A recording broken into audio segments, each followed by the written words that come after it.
যায় তাল গাছ ওই আমাদের গা, ওইখানেতে বাস করে কানা বগিরসা। প্রিয়া রে প্রিয়া, তোমার সাথে দেখা হলো না। আবার এটা যদি হাসানের কাছে দিতাম, হাসান ব্যান্ড শিল্পী, ওর কাছে দিলে কি বলতো? ওই দেখা যায় তাল গাছ ওই আমাদের গা, ওইখানে বাস করি রে কানা বগিরসা। ঠিক না? আবার এটা যদি কোনো জনসভার মঞ্চে কোনো নেতার কাছে দেওয়া হয়, যেমন আমাদের একসময় স্বাস্থ্যমন্ত্রী ছিল, ওনার নাম বলছি না, উনি ইন্তেকাল করেছেন, আল্লাহ ওনার জান্নাত দান করুন। তো ওনার কাছে দিলে উনি কিভাবে বলতে জানেন? ওই দেখা যায় তাল গাছ ওই আমাদের গা, ওই তাল গাছ আমাদের, এই নিয়ে ষড়যন্ত্র করেছিল রে, এটা নিয়ে ষড়যন্ত্র হচ্ছে, এই ষড়যন্ত্র কেন হবে? তাই গাছ তো আমাদেরই থাকবে। ঠিক আছে তো? আবার এটা যদি কোনোভাবে আমরা কোনো একজন ওয়াইজিনের কাছে দিতাম, তাহলে ওয়াইজিন কি বলতো? বাবা ওই দেখা যায় তাল গাছ ওই আমাদের গা, ওইখানেতে বাস করে কানা বগিরসা। ও বগি তুই খাস কি পান্তা ভাত চাস কি? বগি কান্দে কান্দে বলে বাবা রে, পান্তায় আমি চাইনি পুঁটি মাছ পাইনি, একটা যদি পাই অমনি ধরে গাপুস গুপুস করে খায়। বলেন ঠিক কিনা? জনগণ সব কথাই বলে ঠিক।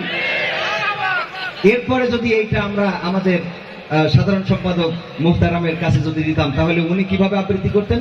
উনি বলতেন, ওই দেখা যায় তাল গাছ ওটা আমাদের, ওটা আমাদেরই থাকবে, এটা নিয়ে ষড়যন্ত্র হচ্ছে,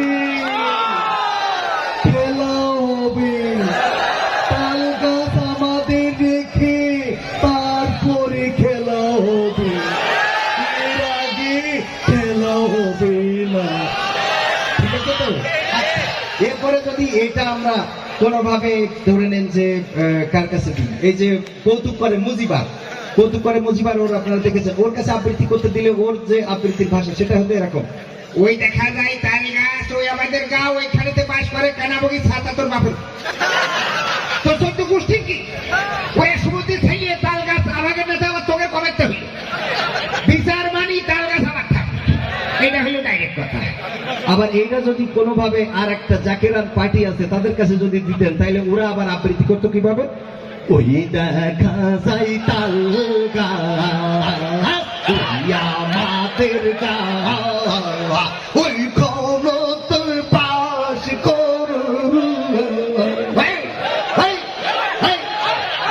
এইভাবে এটার অর্থটা হলো আসলে আমাদের যখন যার কাছে চেয়ার আসে পাওয়ারটা তখন তার থাকে, আর তার মতো করেই সে উপস্থাপন করে। ঠিক না?